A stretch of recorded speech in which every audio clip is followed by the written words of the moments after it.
மானம் குறையும் இன்னு மாசு படியும் இன்னு வீணா கதை முடிஞ்சு போச்சு. ஈசான மூலையில லேசான பள்ளி சத்தம் மாமன் பேர சொல்லி பேசுது.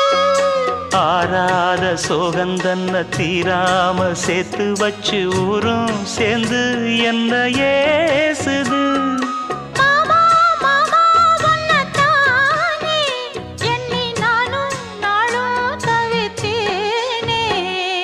கூண்டுக்குள்ள என்ன வச்சு கூடி நின்ன ஊற விட்டு கூண்டுக்குள்ள போனதென்ன கோலக்கிளியே.